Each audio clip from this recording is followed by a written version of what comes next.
언제나 함께 하시는 성령의 도우심, 성령의 임재 속에 여러분의 삶이 늘 승리하시는 승리의 삶 되시기를 다시 한번 주님의 이름으로 간절히 축원을 드립니다. 어렸을 때의 경험들이 여러분들에겐 다 있을 겁니다. 그 경험들이 때로는 좋은 경험일 수도 있고 때로는 안 좋은 경험일 수도 있습니다. 지금 막 생각나시는 어렸을 때의 경험은 무엇입니까? 그것이 좋은 경험입니까? 아니면 안 좋은 경험입니까? 때로는 가정 안에서 아니면 어떤 사고, 큰 사고가 났다나 불이 났거나 아니면은 가정 내에서 일어났던 어떤 큰 사건이나 이런 것들이 때로는 좋은 영향을 인생에 전반적으로 미치는 경험도 있고요. 또 어떤 것들은 인생 내내 그것이 짐이 되고 쓴뿌리가 되어서 인생을 안 좋게 만드는 그러한 경험들도 있습니다. 우리 조상들은요 100일과 돌 이거 잘 치렀습니다. 물론 유아 사망률들이 높고 그래서 어렸을 때 생존하는 것이 기쁨이었던 시대에 100일 동안 살아냈다 100일 잔치를 하죠. 한 1년을 잘 생명을 유지하면서 지냈다 크게 돌 잔치를 하죠. 물론 생명을 살아낸 것에 대한 축복이 100일과 돌 잔치기도 하지만 조상들의 지혜를 보면 그 안에 뭔가 의미가 담겨 있는 걸 발견할 수 있습니다. 100일은요 보통 이렇게 이야기합니다. 옛 선진들은요 100일이 되면 이 귀의 들림이 또렷해진다는 것이죠. 그 전까지는 또렷이 듣지 못하다가 100일 되면 이 청각이 완전해지기 때문에 또렷이 들리기 시작한다는 거예요. 그래서 100일을 기점으로 해서 잔치를 하면서 어른들은 야 이제 이 아이가 다 듣기 때문에 모든 언어를 조심해야 된다. 문 닫는 것부터 시작해서 말하는 거, 부모의 말들 이런 것들이 정말로 정갈해야 된다. 아무 말이나 해서는 안 된다. 그것이 다 아이들한테 쌓인다. 돌이 되면 1년이 되면 시각이 완전해진다고 합니다. 그러니까 모든 걸 다 또렷이 볼 수 있다는 것이죠. 그렇기 때문에 돌 이후부터는 모든 행동을 바로 함으로 말미암아 아이한테 온전한 그러한 가정교육을 시키기 시작하는 그러한 시점으로 삼았다는 겁니다.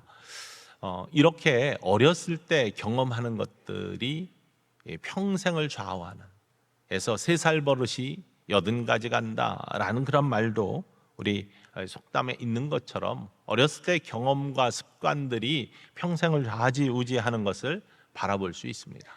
그것은 인생의 중반에도 마찬가지로 또 인생의 후반에도 굉장히 강한 경험들이 때로는 인생을 바꾸어 놓거나 삶을 다르게 방향을 틀게 만드는 경우도 있습니다. 하지만 어렸을 때의 경험은 굉장히 중요합니다. 특별히 어렸을 때의 영적인 경험들, 어렸을 때의 신령한 경험들은요 평생 세속화된 사회 속에서 부패한 사회 속에서 하나님의 말씀을 지켜가며 인생의 삶을 하나님이 기뻐하시는 삶으로 목적에 합한 삶으로 나아가기에 부족함이 없는 경험과 토대가 된다는 사실을 발견할 수 있습니다. 우리 7월과 8월에 우리 전성교회는 교학교 체험 운동을 하고 있습니다. 특별히 부서마다 수련회와 여름 성경학교들을 통해서 우리 자녀들에게 자라나는 영혼들에게 하나님의 말씀으로 양육할 뿐만 아니라 깊은 예수님과의 만남, 영적 체험들을 통해서 평생 하나님과 동행하고 주님이 지켜주시고 인도하시고 축복하시는 삶으로 나아가게 인생을 어떻게 안내할지에 대한 고민과 함께 그런 길로 인도합니다. 수련회 성경학교 이런 여름 행사들이 중요한 이유는 단기간 이루어지는 그러한 영성 형성 프로그램들이지만 이것들이 이 체험 속에서 정말로 깊은 체험을 한 친구들은 평생 하나님 말씀, 하나님 길 위에 진리에서 떠나지 않고 그 길을 간다는 사실이죠. 이때 헌신하시는 교사들의 마음가짐 그리고 사랑 그 헌신들이 얼마나 귀한지 알 수 없고요. 뿐만 아니라 부모님들의 기도가 얼마나 중요한지 알 수 없습니다. 그냥 아이들을 그냥 맡기는 것이 아니라 내가 돌봐야 되는데 그냥 맡겨서 그 시간 좀 나 자유롭자 이런 것이 아니라 정말 내 아이가 이 세상을 살아가면서 하나님의 은혜 가운데, 하나님의 축복 가운데, 하나님의 도심 가운데 형통한 인생을 살기를 원하는 간절한 신령한 체험이 있는 좋은 기회가 되기를 원한다라는 기도와 함께 이 아이의 영혼을 교회에 맡기는 거, 이게 얼마나 중요한지 알 수 없습니다. 우리 감리교 운동 처음 시작한 존 웨슬리 목사님은 신앙의 집을 지어가는 4기둥이 있다고 했습니다. 우리의 신앙의 집을 잘 짓고 크게 짓고 멋있게 지면 좋지 않겠습니까? 그러기 위해서는 기둥이 튼튼해야 되는데 이 신앙의 집을 지는 4기둥, 첫 번째가 하나님 말씀, 성경입니다. 성경의 말씀 가장 중요한 기둥이 되어야 되고 흔들리지 않는 기둥이 되어야 됩니다. 세상이 아무리 변해도 하나님의 말씀 변하지 않습니다. 그 변하지 않는 기둥이 든든히 서 있어야 됩니다. 뿐만 아니라 이 하나님의 말씀을 잘 다져온 전통이 있습니다. 웨슬리 목사님은 동방의 그러한 교부들의 신학, 그래서 성화되어져고 하나님의 완전한 믿음의 사람들로 변화되어져가는 크리스찬 완전에 이르는 그런 모습들을 그의 신앙의 모토로 삼고 그것들을 배워나갔습니다. 이 전통들 한 기둥이 되죠. 또 하나는 하나님의 말씀을 합리적으로 이해하면서 우리의 삶에 적용하는 이성, 이것이 중요한 한 기둥이다. 그리고 또 하나의 중요한 마지막 기둥은 뭐냐? 체험이라고 했습니다. 웨슬리 목사님도 많이 공부하고 배운 사람이죠. 옥스포드에서 10년을 공부하고 티칭을 한 사람이기 때문에 지식적으로는 충만합니다. 그러나 그의 가슴은 뜨겁지 못했었습니다. 그런데 올더스게이트가에 있는 한 작은 모라비안 교회에서 저녁에 집회에 참여했다가 오직 의인은 믿음으로 말미암아 살리라 라는 로마서 서문에 나오는, 루터 로마서 서문에 나오는 말씀, 하나님 말씀, 로마서 말씀이죠. 오직 의인은 믿음으로 말미암아 살리라. 이 말씀을 들을 때 가슴이 뜨거워지는 체험을 하고 성령의 임재와 함께 그가 구원의 확신 속에 삶이 변하는 놀라운 담대함의 역사가 이루어지게 되는 거예요. 이 체험이 그의 삶에 그 전에도 체험들이 있었지만 큰 터닝 포인트가 되어서 그의 삶의 방향이 바뀌었습니다. 교회 안에서만 설교하던 것이 교회 밖에 거리에 나가서 정말로 복음이 필요한 사람들에게 복음을 전하는 감리교 운동의 시작에 초석을 다진 모습이었죠. 그 계기가 바로 체험의 신앙이었습니다. 우리 모든 사람들에게는 이런 귀한 영적인 체험이 필요합니다. 특별히 어렸을 때, 젊었을 때 이런 체험들은 평생 하나님을 떠나지 아니하고 하나님과 함께 인생의 길을 동행하는 축복의 일로 인도하는 귀한 체험입니다. 교회학교에 영아부터 시작해서 유치부, 교회학교, 아동부, 또 중등부, 고등부, 청년부에 이르기까지 여러 매 이루어지는 이 교회학교 체험운동, 여러분 위해서 기도해 주시고요, 정말로 마음을 다해 여러분 자녀들을 위해서 또 여러분 후손들을 위해서 힘써 주시고 또 기도해 주시고 후원해야 됩니다. 왜냐하면 이것은요, 이 체험들, 올 2024년에 이루어지는 이 체험이 평생을 이끄는 하나님의 축복의 길이 될 수 있기 때문입니다. 그것을 기대하고 믿으면서 기도해 주시고 또 섬겨 주시는 모든 분들 되실 수 있기를 주님의 이름으로 간절히 축원을 드립니다. 신앙의 선진들을 봐도 이러한 체험들이, 특별히 젊었을 때 체험들, 어렸을 때 체험들이 얼마나 중요한지를 보여주는 사건들이 성경에 가득 차 있습니다. 그 중에 대표적인 것이 야곱의 이야기이죠. 야곱은요, 정말 인생 성공을 꿈꾸면서 형 속이고 아버지 속이고 온갖 술수를 써가면서 축복권을 따내기 위해, 장자의 축복권을 따내기 위해 노력을 했습니다. 결국 성취를 했습니다. 근데 그 결과는 미움과 또 형의 분노와 더 이상 함께 가족과 있을 수 없는 그러한 지경에 이르렀습니다. 결국에는 외삼촌 라반의 집으로 도망가야만 됐는데, 도망가는 길에 외롭게 홀로 돌베개를 베고 루스 땅에서 잠을 청하는데 꿈에 하나님이 나타나잖아요. 꿈에 영적 체험을 합니다. 사닥다리가 하늘에 깊게 곧게 뻗어 있고 천사들이 오르락 내리락 하면서 하늘과 땅이 다 있는데, 그곳에 하나님께서 위에서 야곱에게 말씀하십니다. 이 말씀의 체험, 언약의 체험, 이것이 야곱의 평생을 이끌어가는 하나님의 능력의 말씀이 되었고 또 언약의 말씀이 된 겁니다.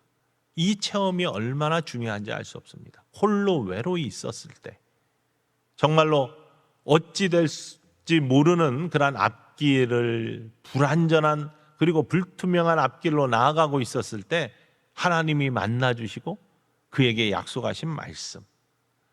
여러분, 이러한 체험들이 우리 젊은 천성의 믿음의 자녀들에게 있을 때 야곱처럼 그들의 삶이 어떻게 펼쳐질지 아무도 모르지만 그 속에서 하나님이 함께 하시고 역사하시고 또 믿음으로 모든 어려움들을 이겨나가는 승리의 삶을 사는 계기가 될 수 있다는 거죠. 야곱에게 주신 하나님의 말씀은 이겁니다. 두 가지 언약의 말씀을 주죠. 땅을 너에게 준다는 조상의 언약을 이루게 하시고 자녀가 충만하게 많아진다는 언약의 말씀, 이루어질 거다. 그러기 위해서 너에게 이렇게 약속한다. 창세기 28장 13절로부터 15절까지 말씀입니다. 함께 읽어볼까요? 또 본즉 여호와께서 그 위에 서서 이르시되 나는 여호와니 너의 조부 아브라함의 하나님이요 이삭의 하나님이라. 내가 누워있는 땅을 내가 너와 내 자손에게 주리니 내 자손이 땅의 티끌같이 되어 내가 서쪽과 동쪽과 북쪽과 남쪽으로 퍼져나갈지며 땅의 모든 족속이 너와 내 자손으로 말미암아 복을 받으리라. 내가 너와 함께 있어 내가 어디로 가든지 너를 지키며 너를 이끌어 이 땅으로 돌아오게 할지라. 내가 내게 허락한 것을 다 이루기까지 너를 떠나지 아니하리라 하신지라. 내가 너와 약속한 것을 다 이루기까지 너를 떠나지 아니하겠다. 이 마지막 언약의 말씀이 야곱의 가슴에 새겨지는 거예요. 너와 동행할, 너와 함께해. 이 약속이 이루어지기까지 나는 내가 어디로 가든지 너를 떠나지 아니하고 너와 함께한다라는 귀한 언약의 말씀이 새겨지고, 어려운 순간순간 그 말씀이 생각날 때마다 위기를 이길 수 있게 하시는, 어려움을 극복하게 하시는 하나님의 은혜를 만났던 야곱의 모습입니다. 여러분, 이 체험이 얼마나 귀한 체험입니까? 어렸을 때뿐만 아니라 우리에게 이러한 영적인 체험이 반드시 하나님이 언약하시는 약속의 말씀이, 그것은 성경의 말씀을 통해서, 선포되는 말씀을 통해서, 직접 주시는 말씀을 통해서 여러분의 가슴 속에 또한 영의 마음 속에 새겨지는 말씀으로 다가오는데요, 이런 말씀을 들으실 때 하나님의 은혜가 여러분 마음 속에 가득하고 그 음성이 하나님의 음성으로 들려 여러분 심령 속에 새겨지고 삶의 힘이 되고 능력이 되는 은혜 입은 자 되기를 주님의 이름으로 간절히 축원을 드립니다. 오늘 본문 말씀 보면, 본문 말씀은 다윗이 골리앗과 싸움을 앞두고 사울 임금과 하는 대화의 모습입니다. 이 사건을 통해 다윗이 숨어있던 양치기에서 장수로 등극을 하면서 세상의 이름을 떨치기 시작합니다. 골리앗과의 싸움이죠. 우리가 너무나 잘 아는, 교회를 다니지 않아도 다윗과 골리앗 하면 다 아는 그러한 사건, 바로 그 사건의 핵심 속에 오늘 본문의 말씀이 있습니다. 다윗은 오늘 본문 말씀 이전에 보면은 이세 아들은 8명이 있었는데 다윗은 말째이고요, 처음에 세 아들 엘리압, 그 다음에 아비납, 삼마, 이 세 형제가 전쟁터에 나가 있었습니다. 이때는 블레셋과의 싸움이 잦았던 시대입니다. 그래서 차출이 되어서 전쟁에 나갔겠죠. 그런데 이 당시의 전쟁은 좀 상황이 달랐습니다. 자기가 먹는 걸 아마 공급해 줄 수 있었나 봅니다. 그래서 양을 치던 말째인 다윗에게 아버지가 심부름을 시킵니다. 음식을 좀 형들에게 갖다 주어라. 그리고 좋은 치즈를 삼아서 천부장에게 갖다 주어 가지고 형들을 좀 잘 봐주게 그렇게 심부름을 보냅니다. 다윗이 양을 치고 있다가 전쟁터에 가봅니다. 근데 마침 그때 골리앗이 상대편 장수, 정말로 키가 크고 덩치가 큰 전사인 골리앗이 나와서 하나님 백성들을 조롱합니다. 너희 중에 누가 용기가 있으면 나와서 나와 대적해라. 하나님의 백성이고 군대라고 하면서 나 하나 감당을 못하냐. 나와서 이기면 우리가 물러가겠다라고 하면서 하나님의 백성들을 모욕하고 하나님의 이름을 모욕하는 광경을 다윗이 보게 됩니다. 다윗이 화가 났습니다. 근데 다른 사람들은 다 조용합니다. 나가서 싸우지를 못합니다. 한 사람의 장수도 나가서 싸우려고 하지를 않습니다. 기가 꺾여 있었습니다. 근데 다윗이 바라볼 때 다윗은 소년이었고 아직 어렸고 싸움의 기술이 없었고 전사가 아니었는데 하나님의 백성을 모욕하는, 하나님의 이름을 모욕하는 그것은 참을 수가 없었습니다. 그러니 아니 아무도 나가서 하나님의 백성을 모욕하는 저자와 맞설사가 없습니까? 내가 나가서 싸우기를 원합니다 하면서 다녀요. 엘리압, 큰형 엘리압이 불러가지고 혼을 냅니다. 그럼에도 불구하고 다윗은 아니 이렇게 저 모욕하는 저 할례받지 않은 골리앗한테 당하고만 있을 수는 없다. 나라도 나가서 싸우겠다. 사람들이 그 모습을 바라보며 다윗을 사울 임금에게 데려갑니다. 딱 바라보니까 너무나 어린 친구입니다. 소년입니다. 그리고 그는 용사가 아닙니다. 양을 치고 있던 목동이었습니다. 그러니 사울이 너 나가서 싸울 수가 없어. 아무리 우리가 궁해도 너 같은 소년을 내보낼 수가 없어 라고 할 때 내가 나가서 골리앗과 싸울 수 있는 싸움의 근거는 다른 것이 아닙니다. 이것입니다 라고 고백하는 것이 오늘 본문 말씀입니다. 나는 이러한 영적 체험이 있습니다. 나는 이러한 근거를 가지고 골리앗과 싸울 수 있다라고, 이길 수 있다라고 자신 있게 말하고 믿을 수 있습니다 라고 이야기하는 게 오늘 본문 말씀입니다. 사무엘상 17장 34절에서 37절 말씀, 본문 말씀 다시 한번 읽어볼까요? 다윗이 사울에게 말하되 주의 종이 아버지의 양을 지킬 때에 사자나 곰이 와서 양떼에서 새끼를 물어가면 내가 따라가서 그것을 치고 그 입에서 새끼를 건져내었고 그것이 일어나 나를 해하고자 하면 내가 그 수염을 잡고 그것을 쳐 죽였나이다. 주의 종이 사자와 곰도 쳤은즉 살아계시는 하나님의 군대를 모욕한 이 할례받지 않은 블레셋 사람이리이까 그가 그 짐승의 하나와 같이 되리이다. 또 다윗이 이르되 여호와께서 나를 사자의 발톱과 곰의 발톱에서 건져내셨은즉 나를 이 블레셋 사람의 손에서도 건져내시리이다. 사울이 다윗에게 이르되 가라, 여호와께서 너와 함께 계시기를 원하노라. 아멘. 다윗은요, 자기가 골리앗과 싸울 수 있다는 근거를 뭐로 대냐면, 나 양치기 했는데, 목동했는데 사자 곰이 양떼를 습격해서 잡아가지고 채워가면은 내가 쫓아가가지고 그 양을 구해내고, 그 양을 구해내면 사자 곰이 화가 날 거 아닙니까? 그래서 나를 해하려 달면 그 수염을 잡고 내가 사자나 곰이나 전부 다 쳐서 죽였습니다. 그 정도로 내가 싸움을 잘 할 수 있습니다. 뭐 이렇게 처음에는 이야기합니다. 그런데 싸울 수 있는 근거가 그냥 사자와 곰도 쳐서 죽였는데 저거 할례받지 못한 블레셋 장수 골리앗 정도 내가 쳐서 죽일 수 있지 않겠습니까? 사울이 듣기에는요, 사자와 곰하고 달라.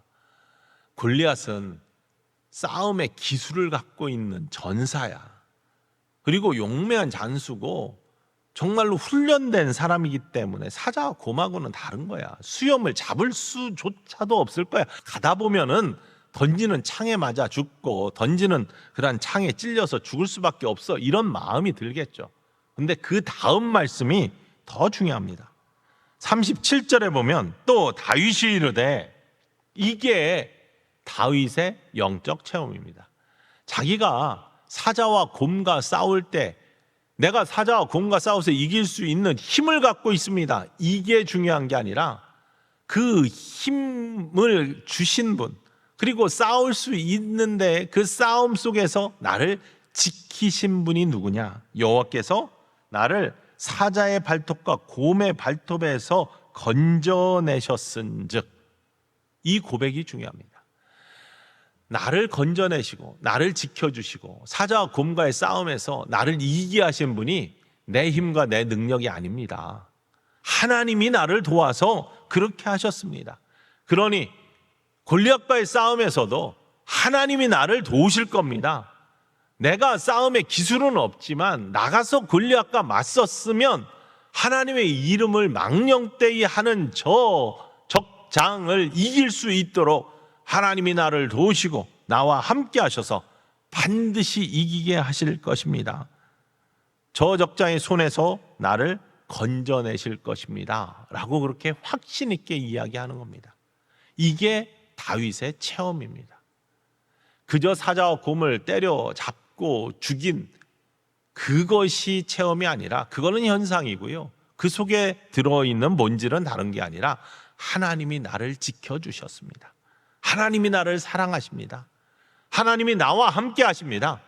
그러니 어떠한 적군 앞에서도 나는 두렵지 않습니다. 하나님이 나를 사랑하시고 하나님이 나를 지켜주시기 때문입니다 라고 고백하는 겁니다.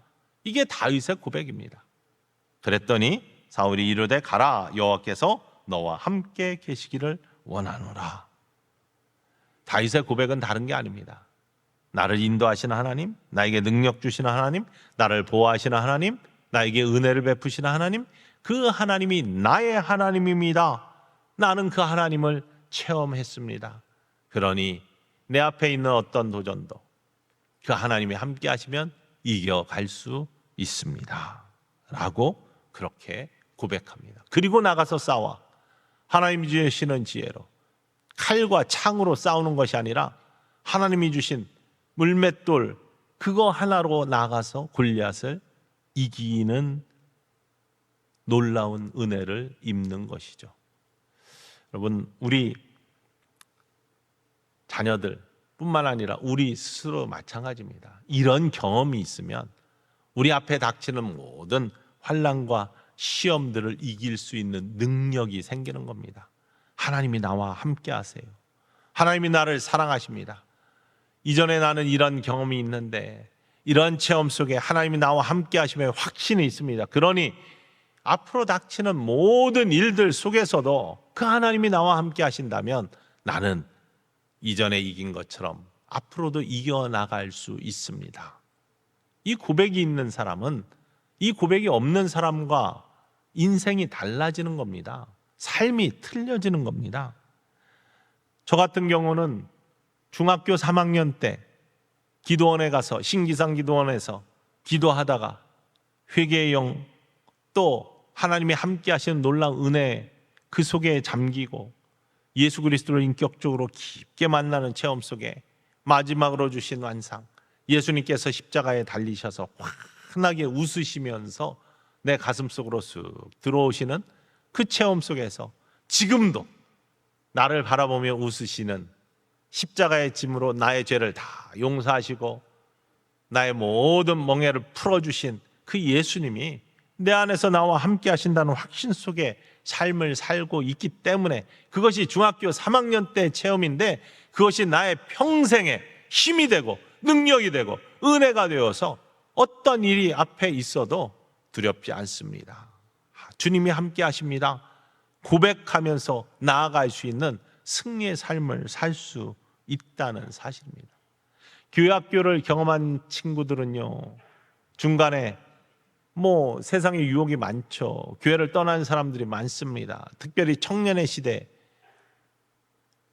육체의 즐거움과 세상의 유혹 때문에 교회를 떠나는, 그 다음에 세상에 바빠가지고 교회를 떠나는 사람들이 많습니다. 그런데 교회 학교를 체험한 사람들은 80% 이상이 교회로 다시 돌아온다라는 통계가 있습니다. 예수님을 깊게 만난 사람들은요, 주님을 결코 떠나지 않습니다. 여러분의 자녀들과 후손들이 주님의 놀라운 은혜 속에 인생의 형통함을 맛보고 어떠한 상황 속에서도 문제들을 이겨나갈 수 있는 축복의 사람들이 모두 될 수 있기를 주님의 이름으로 간절히 축원을 드립니다. 그거는 다른 것이 아니라 하나님이 나와 함께 하신다, 하나님이 나를 사랑하신다, 이러한 영적인 체험들이 있어야 됩니다. 그거는 어렸을 때 체험뿐만 아니라 성인이 되어서도 마찬가지입니다. 그래서 교회학교 체험운동을 통해 우리가 원하는 건 다른 것이 아닙니다. 어린 심령일지라도 깊은 주님과의 만남의 체험, 성령의 임재의 체험들을 하는 것. 특별히 우리 중동부 이제 비전 트립을 갔는데요. 그냥 가서 미국 구경하고 그렇게만 끝난다면은 별 의미가 없습니다. 관광 통해 가지고 보내면 되죠. 뭐하러 교회에서 하는 프로그램 보냅니까? 아침 저녁으로 큐티하고 깊은 묵상과 나눔을 읽고 새로운 것들을 바라보는 그러한 신앙적 의미들을 가지고, 특별히 이번에는 인디안 선교지에 들어가서 환경도 그렇지만 영적으로 황폐화된 그런 인디언들에게 사형리 복음과 함께 또 우리 한국에서 가져간 손톱깎이 세트하고 라면 박스들 나눠주면서 복음을 전하는 아이들의 도전들, 이런 것들이 아마 깊은 영적인 도전과 체험이 될 겁니다. 요셉은 젊은 시절이죠. 형들에게 버림을 받고 팔려갔습니다. 하지만 성경에는 뭐라고 합니까? 그가 그 팔려간 순간에도 그의 영적인 깊은 체험은 다른 것이 아니라 하나님이 그와 함께 하셨다라는 체험이 있었기 때문에, 고백이 있었기 때문에 그의 어려움들을 이겨나갈 수 있는 인내와 승리의 용기가 있었다고 성경이 고백합니다. 창세기 39장 2절과 3절에 성경은 요셉의 이 깊은 하나님이 함께 하신 체험을 이렇게 고백하고 있습니다. 읽어볼까요?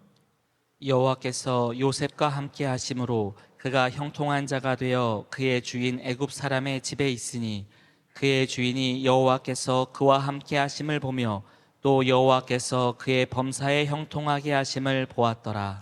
그와 함께 하심을 요셉이 체험한 건 다른 게 아닙니다. 하나님이 나와 함께 하심을 경험하고 체험하면서 그의 인생의 길을 열어나가는 거예요.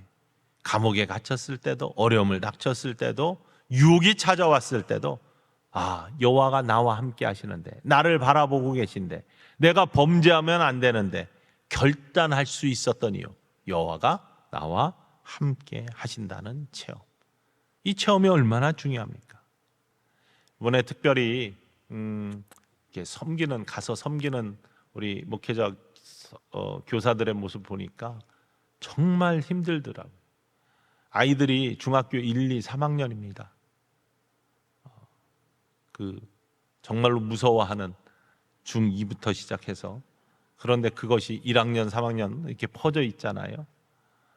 뿐만 아니라 그 시대에 얼마나 민감합니까? 아이들 다 하느라고 잠들을 거의 못 주무시면서 케어를 해요. 정말로 이렇게 누군가 헌신하실 분이 있으면 다음에 따라가서 좀 고생 좀 하셨으면 좋겠어요. 그런데 그런 가운데 아이들에게 도전이 되고 체험이 되는 한 가지 사건이 있었습니다. 다른 것들은 새로운 것들 바라보고 전부 다 미국 처음 갔으니까 신기하고 그렇죠. 그런데 특별히 나바우 인디안 선기조를 들어갔습니다. 그 보호구역 레저베이션을 들어갔습니다. 영상을 보시면 나오는데요. 이렇게 저런 황무지에 이제 다 죽으라고 집어넣은 건데 여전히 살아 있습니다. 그리고 정말 개들이 많고 그런 데인데 조립식 건물에 보통 살고 있고요. 저희 아이들이 직접 가가지고 전도를 하는 겁니다.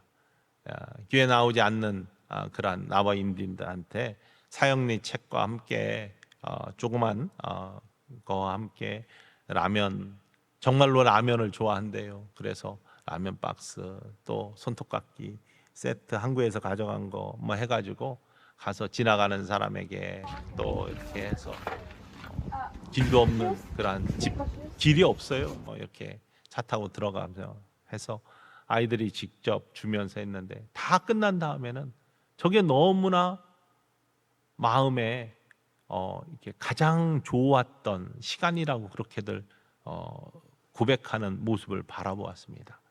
이게 남을 섬기고 복음을 전하고 한국에서도 잘 못하는 그러한 일들을 정말 피폐한 곳에 가서 하면서 내가 얼마나 사랑받는 사람인지, 내가 얼마나 하나님께서 귀한 선택받은 사람으로 살게 하셨는지, 이런 것들 깨닫게 하신 그런 모습들.